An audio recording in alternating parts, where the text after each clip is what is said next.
In 1986, Ted Harrison, a great artist, published some of his paintings from the Arctic alongside the words to the poem The Cremation of Sam McGee by Robert Service. This book has a foreword by Pierre Burton and an introduction by the artist. I'll read both those pieces at the end of this poem. I'm recording this book in 2022 in honor of my son's 38th birthday.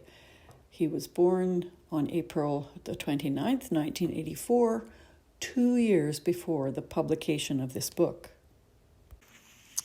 So this is the poem by Robert Service called The Cremation of Sam McGee.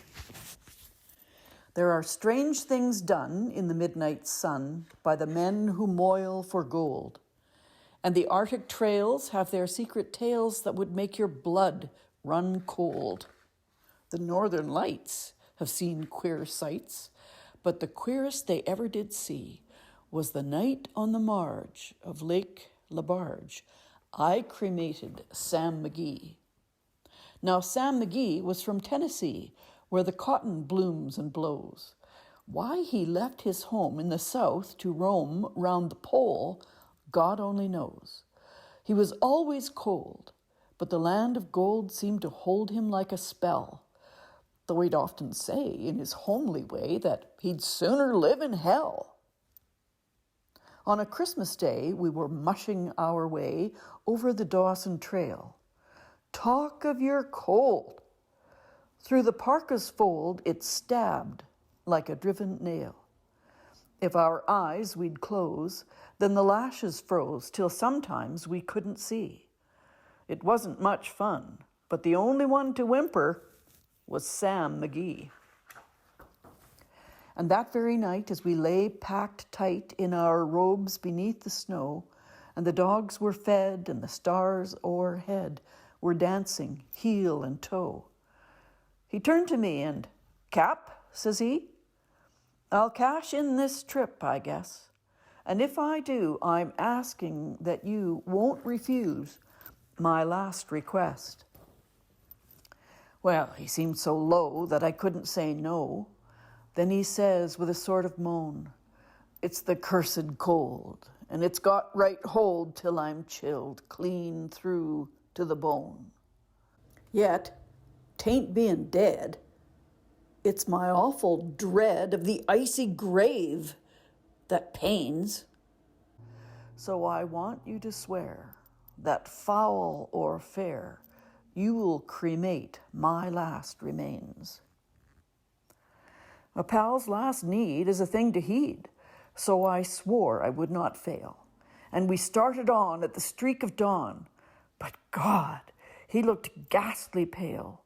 He crouched on the sleigh and he raved all day of his home in Tennessee. And before nightfall, a corpse was all that was left of Sam McGee. There wasn't a breath in that land of death, and I hurried, horror-driven, with a corpse half hid that I couldn't get rid because of a promise given. It was lashed to the sleigh, and it seemed to say, "You may tax your brawn and brains, but you promised true, and it's up to you to cremate those last remains." Now, a promise made is a debt unpaid, and the trail has its own stern code. In the days to come, though my lips were numb, in my heart how I cursed that load. In the long, long night by the lone firelight, while the huskies, round in a ring, howled out their woes to the homeless snows. Oh God, how I loathed the thing. And every day that quiet clay seemed to heavy and heavier grow, and on I went, though the dogs were spent and the grub was getting low. The trail was bad, and I felt half mad, but I swore I would not give in. And I'd often sing to the hateful thing, and it hearkened with a grin. till I came to the marge of Lake Labarge, and a derelict there lay. It was jammed in the ice, and I saw in a trice it was called the Alice May. And I looked at it, and I thought a bit, and I looked at my frozen chum. Then, "Here," said I, with a sudden cry, "is my crematorium." Some planks I tore from the cabin floor, and I lit the boiler fire. Some coal I found that was lying round, and I heaped the fuel higher. The flames just soared, and the furnace roared, such a blaze you seldom see. And I burrowed a hole in the glowing coal, and I stuffed in Sam McGee. And then I made a hike, for I didn't like to hear him sizzle so. And the heavens scowled, and the huskies howled, and the wind began to blow. It was icy cold, but the hot sweat rolled down my cheeks, and I don't know why. And the greasy smoke in an inky cloak went streaking down the sky. I do not know how long in the snow I wrestled with grisly fear, but the stars came out, and they danced about ere again I ventured near. I was sick with dread, but I bravely said, "I'll just take a peep inside. I guess he's cooked." And it's time I looked. Then the door I opened wide. And there sat Sam, looking cool and calm in the heat of the furnace roar. And he wore a smile you could see a mile, and he said, "Please close that door. It's fine in here, but I greatly fear you'll let in the cold and storm. Since I left Plumtree down in Tennessee, it's the first time I've been warm." There are strange things done in the midnight sun by the men who moil for gold. The Arctic trails have their secret tales that would make your blood run cold. The northern lights have seen queer sights, but the queerest they ever did see was that night on the marge of Lake Labarge. I cremated Sam McGee. The end. Notes that accompany the paintings by Ted Harrison are these. The Alice May lies embedded in the ice of Lake Laberge. In the distance lie the hills of the eastern shore, while in the foreground can be seen the estuaries of the Yukon River as it enters the lake. Above the narrator glow the northern lights, serving to illuminate the scene. Sam sits tightly blanketed in the sled as it passes a typical Dawson Creek dwelling. The dog team is harnessed in line, while the children watch them enter the wilderness beyond the town. On a clear, cold night, the stars twinkle with an exceptional brilliance. To lie together with their bags in the snow gives added insulation and comfort.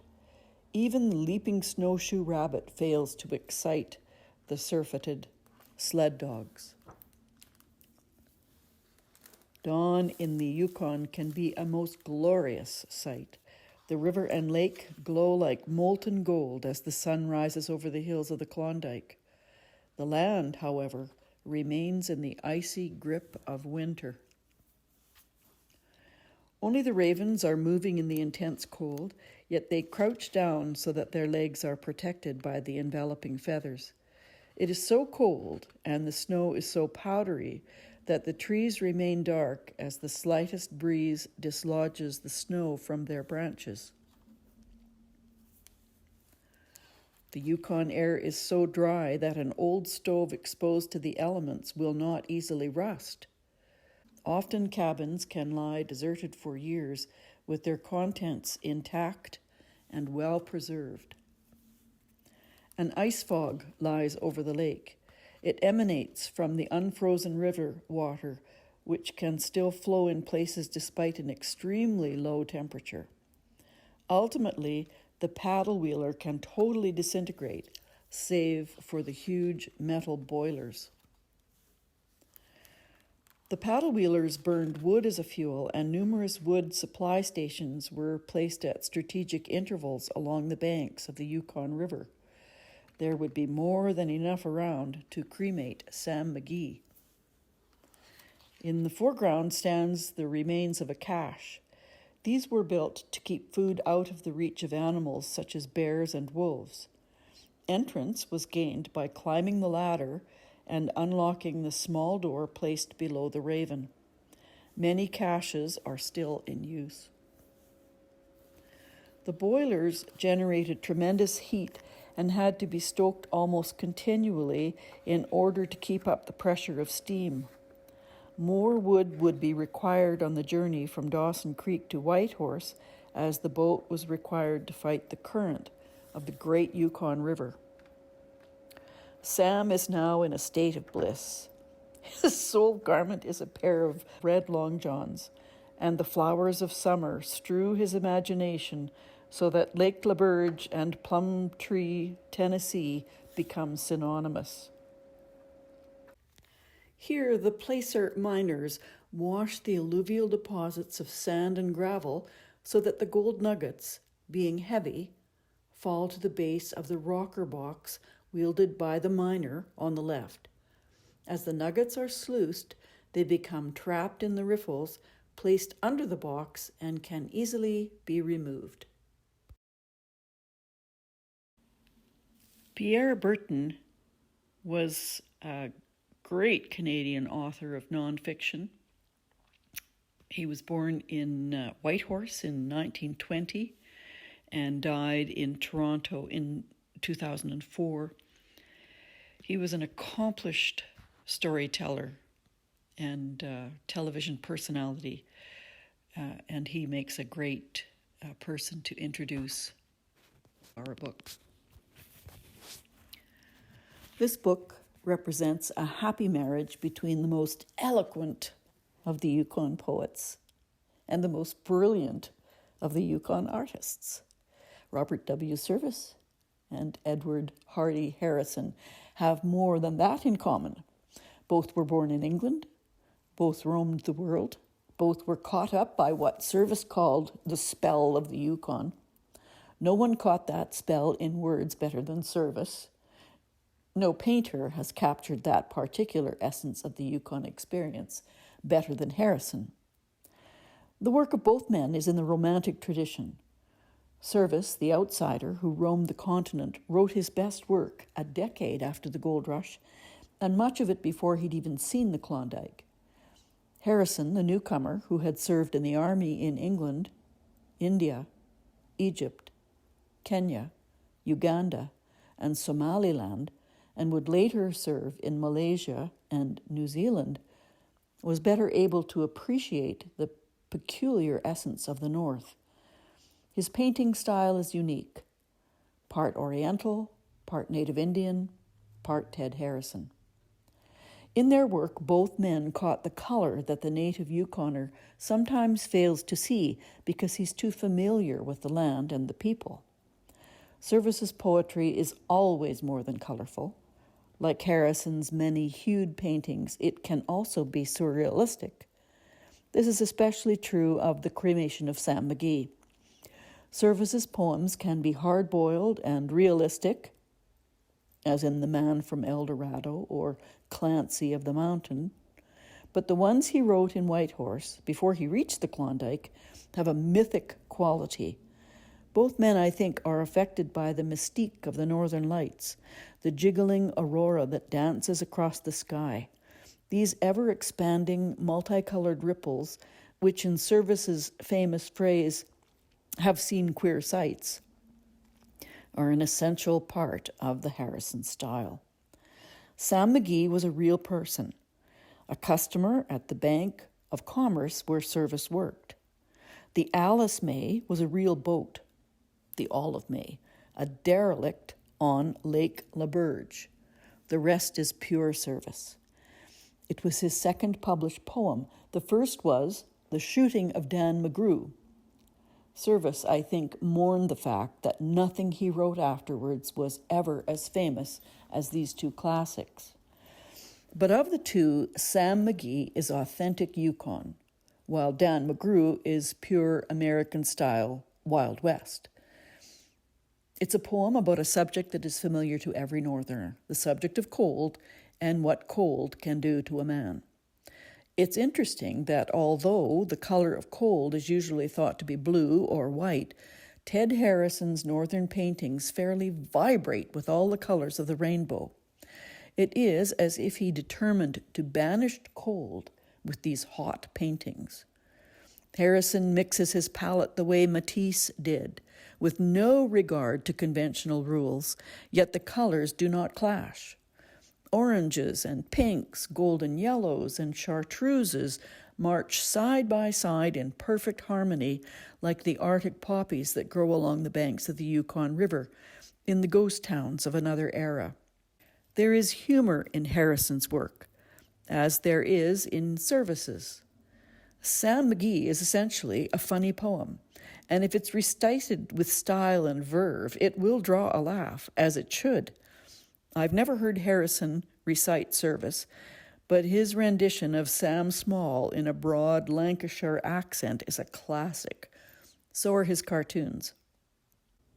It's a joy to see these two unique talents combined. They have so much in common. A sense of discovery, a brashness, and a feeling of joie de vivre that is to be heard in the driving forces of the Service narratives and seen in the dazzling vibrations of the Harrison art. There is, however, one difference. Service fled the Yukon in 1912 for the hot sun of Monte Carlo, never to return. Harrison, who's had plenty of hot sun in the colonial subtropics, has clearly put his roots down in his adopted north. For that, we should all be grateful. Pierre Burton, Kleinburg, Ontario, 1986. Ted Harrison, wonderful Canadian artist, was born in England in 1926 and died in Canada, in Victoria, BC, in 2015, a Canadian citizen. Now, Ian, this is for you. Do you remember that growing up I had a lovely framed poster, which was one of Ted Harrison's works of art, hanging in your bedroom? So you grew up with Ted Harrison on your wall. I think it was an Air Canada poster that had been in one of the travel agents downtown in Grand Prairie. So I somehow obtained that print. Might even have said CP Air at the bottom of it or something. Can't quite remember now. And I'm not sure I remember which painting it was, but such beautiful colors. So you grew up with Ted Harrison very close to you, my son. And this is Ted Harrison's introduction to his book, The Cremation of Sam McGee.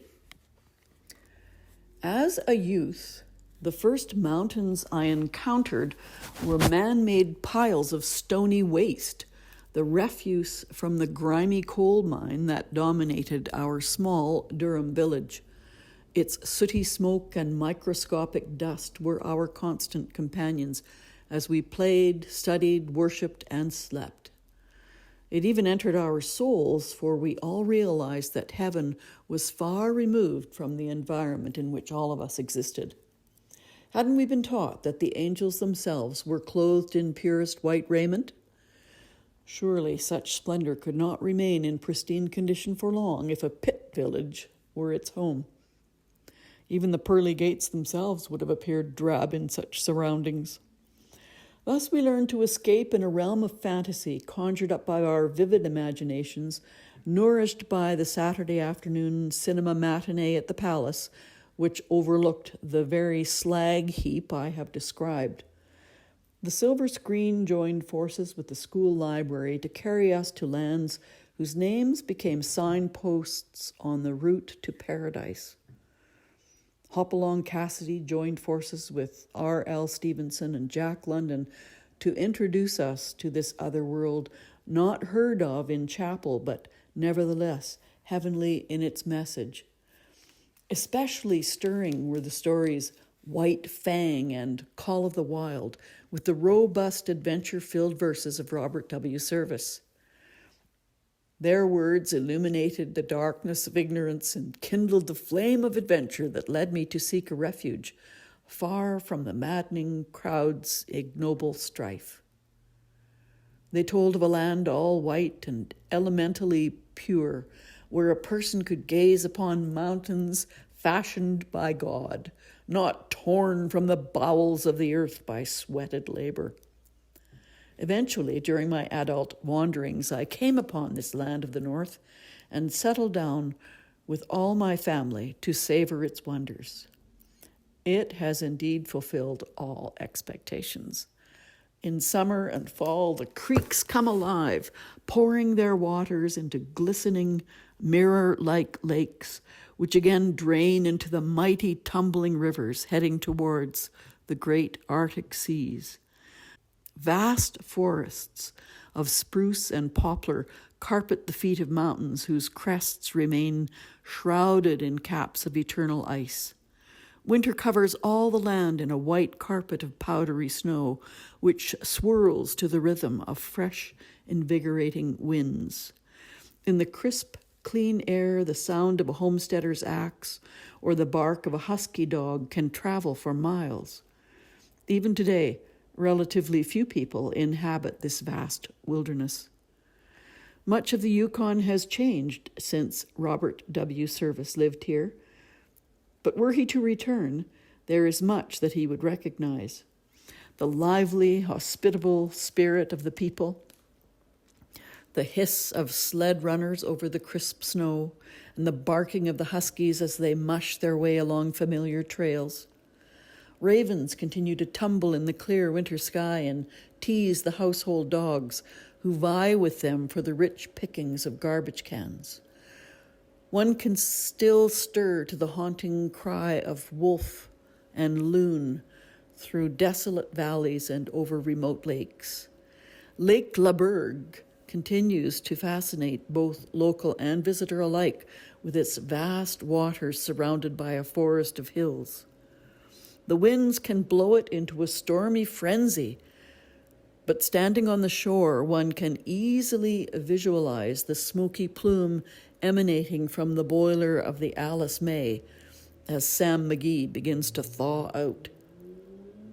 The Yukon continues to weave its spell and remains a magnet to those travelers who prefer to see a few sparkling bubbles in the wine of life.